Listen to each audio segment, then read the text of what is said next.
আসসালামু আলাইকুম বন্ধুরা, কেমন আছেন আপনারা সবাই? আশা করি সবাই ভালো আছেন, আমিও ভালো আছি।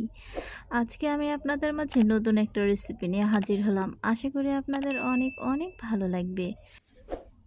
ঈদ স্পেশাল আজকে আমি আপনাদেরকে করে দেখাবো নান রুটি বানানোর রেসিপি। তো বন্ধুরা, সামনে ঈদ। তো ঈদের দিন মাংস রান্না করে যদি এভাবে নান রুটি বানিয়ে মেহমানের সামনে দেওয়া যায়, তাহলে মেহমানরা খেয়ে বাহ না বলে পারবেই না।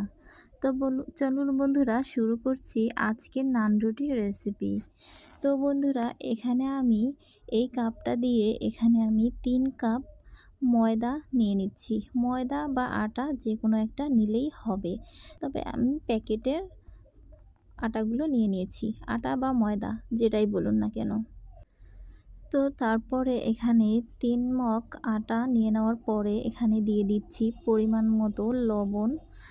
তারপরে এখানে দিয়ে দিব ইস্ট। তো ইস্ট আমরা কম বেশি সবাই চিনি বা জানি। এই যে আমি এখানে এখন ভরা ভরা 1 টেবিল চামচ পরিমাণ ইস্ট দিয়ে দিচ্ছি। তো তারপরে আমি এখানে দিয়ে দিব এই চামিচ দিয়েই আমি এখানে দিয়ে দিব 1 টেবিল চামচ পরিমাণ চিনি। তো চিনিটা খুব বেশি দিতে হবে না, 1 টেবিল চামচ পরিমাণ বা 2 টেবিল চামচ পরিমাণ দিতেই হবে। আটার পরিমাণটা যেরকম নেবেন ঠিক সেরকম দিলে হবে। তো এরপরে আমি এখানে দিয়ে দিচ্ছি ওই চামচেরই 2 চামচ সয়াবিন তেল। আপনারা চাইলে যদি ঘি থাকে ঘিও দিতে পারেন বা তেলও দিতে পারেন, কোনো অসুবিধা নেই। তো এরপরে আমি শুকনো উপকরণগুলো একটু মাখিয়ে নিচ্ছি। তো চামচ দিয়ে হবে না, আমি এখানে হাত দিয়ে মাখিয়ে নিব। তো তাও চামচ দিয়ে মাখিয়ে নিলাম। তো এখন আমি চামচটা তুলে ফেলে হাত দিয়ে সুন্দর করে এটাকে মাখিয়ে নিব। তো বন্ধুরা, আমি এটা খুব সুন্দর করে হাতের সাহায্যে শুকনো মিশ্রণগুলো মাখিয়ে নিয়ে নিলাম। তো মাখিয়ে নেওয়ার পরে এখানে আমি হালকা গরম কুসুম কুসুম গরম এখানে পানি নিয়ে নিব। তো আপনারা চাইলে পানির বদলে হালকা কুসুম গরম গরম দুধও দিয়ে দিতে পারেন। তো তাতে দুধ দিয়ে দিলে হবে কি, টেস্টটা একটু বাড়বে। আর আমি পানি দিয়ে হালকা কুসুম গরম পানি দিয়ে এই ডোটাকে মাখিয়ে নিব। তো এতেও টেস্ট কম হবে না, এটার টেস্ট একটা আলাদা হবে আর দুধ দিয়ে টেস্ট আর একটা আলাদা হবে। আর যেহেতু এগুলো মাংস দিয়েই খাওয়া, বা মাংস দিয়ে বলুন, যে কোনো মাংস, কোনো কলিজা ভুনা, যে কোনো জিনিস দিয়ে এটা খেলে দারুণ লাগবে। তো এরপরে আমি হালকা হালকা করে অল্প অল্প করে পানি দিয়ে খুব ভালো করে ডোটাকে মাখিয়ে নিচ্ছি। তো ডোটা তো আমি 1 মগ পানি নিয়ে নিয়েছি এখানে। তো ডোটা মাখতে যতটুকু পরিমাণ পানি লাগবে ঠিক ততটুকু পরিমাণে এখানে পানি দিয়ে খুব সুন্দর করে এই ডোটাকে মাখিয়ে নিতে হবে। তো আমি খুব ভালো করে ডোটাকে মেখে নিচ্ছি। খুব ভালো করে এই ডোটা আমার মাখা প্রায় হয়ে গেছে। তো আমি এখন এটাকে হালকা উপরে একটু তেল দিয়ে এটাকে আমি খুব ভালো করে এখন এটাকে ঢেকে রেখে দিব। এটাকে আপনারা যদি পারেন, হাতে সময় না থাকে তাহলে আধা ঘন্টাও রাখতে পারেন। আর হাতে সময় থাকলে 1 ঘন্টা রাখলে আরও বেশি ভালো হবে। তো এটা ফুলে গেছে দেখুন, খুব সুন্দর এটা ভালো একদম সুন্দরভাবে ফুলে গেছে দেখুন। অনেক সুন্দর হয়েছে, এটা নরম হয়েছে, অনেক সফট হয়েছে। তো দেখুন, অনেক ইস্টা দেওয়ার কারণে কিন্তু এরকম হয়। ইস্টা দেওয়ার কারণে কিন্তু ফুলে বা নরম হয়। তো এজন্য এখন আমি সুন্দর করে লেচিগুলো কেটে নিচ্ছি। লেচিগুলো কেটে কিছুক্ষণ একটু রেখে দিলে এটা আরও সুন্দরভাবে ফুলে যাবে। তো এখন আমি রেখে দেওয়ার আমার সময় নেই, তাই এখন আমি এটাকে রুটিটা বেলে নিব। তো এখন আমি রুটি বেলায় একটা পিঁড়া নিয়ে নিয়েছি, নিয়ে নেওয়া তাতে একটু হালকা আটা ছিটিয়ে নিয়েছি। নিয়ে নেওয়ার পরে এখন আমি একটা রুটি বানিয়ে নিব। তো কেমন সাইজের একটা রুটি বানাতে হবে আমি সেটা আপনাদেরকে দেখিয়ে দিচ্ছি। তো বন্ধুরা, দেখিয়ে দিচ্ছি যে আমি কেমন সাইজের রুটিটা বেলে নিয়ে নিয়েছি দেখুন।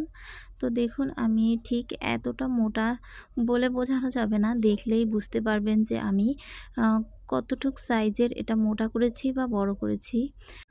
তো ফ্রাই প্যানটা গরম হয়েছে কিনা দেখে নিলাম। দেখে নেওয়ার পরে এখন আমি রুটিটা দিয়ে দিচ্ছি।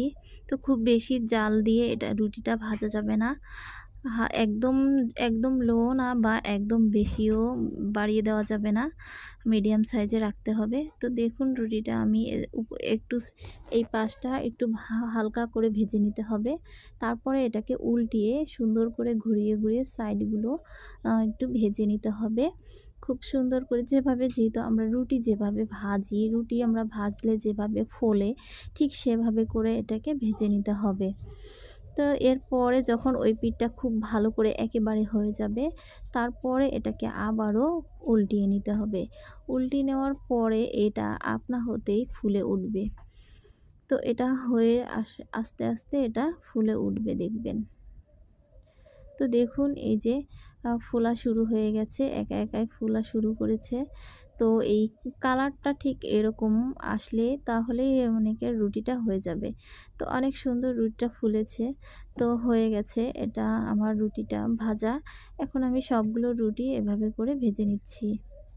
তো কেউ যদি না বুঝতে পারেন যে ওই পিঠটা কতটুক সময়ে হবে, যেই দেখবেন যে এপাশে ফুলে ফুলে উঠেছে তখনই বুঝতে পারবেন যে না এখন উল্টানো যাবে, ওই পাশটা হয়েছে অর্ধেকটা।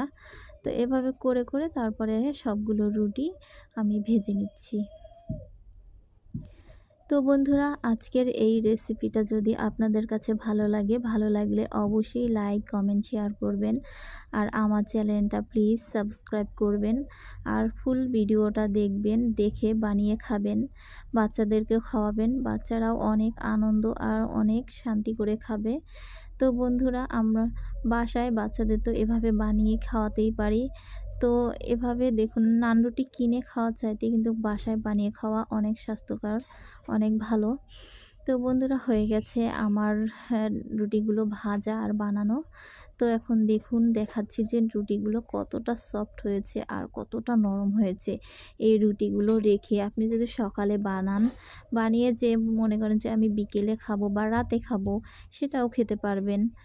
দেখুন কত সুন্দর সফট হয়েছে আর সবগুলো রুটি একদম ফুলে এরকম দুভাগ হয়ে গেছে। এতটা ফুলেছে। তো বন্ধুরা হয়তো আপনারা ভিডিওতে দেখে বুঝতে পারেননি যে কতটা ফুলেছে। তো দেখুন ফোলার একটাই এই যে রুটিটা ফোলে সেটা কিন্তু একবারে সুন্দর ভিতরে একদম ফাঁপার মতো হয়ে যায়। দেখুন অনেক সুন্দর এই নান রুটিগুলো ফুলেছে। তো বন্ধুরা আজকের এই নান রুটির রেসিপি আশা করি আপনাদের অনেক কাজে আসবে। তো আপনাদের যদি এই নান রুটি বানানো ভালো লাগে তাহলে অবশ্যই কমেন্ট করে জানাবেন। আর এই নান রুটি যে কী দিয়ে খেতে হবে তা তো আমরা কম বেশি সবাই জানি যে এই নান রুটি মাংস রান্না করে, মাংস ভুনা, মাংস ঝোল করেও খেতে পারেন। তো বন্ধুরা আজকের মতো আল্লাহ হাফেজ, সবাই ভালো থাকবেন।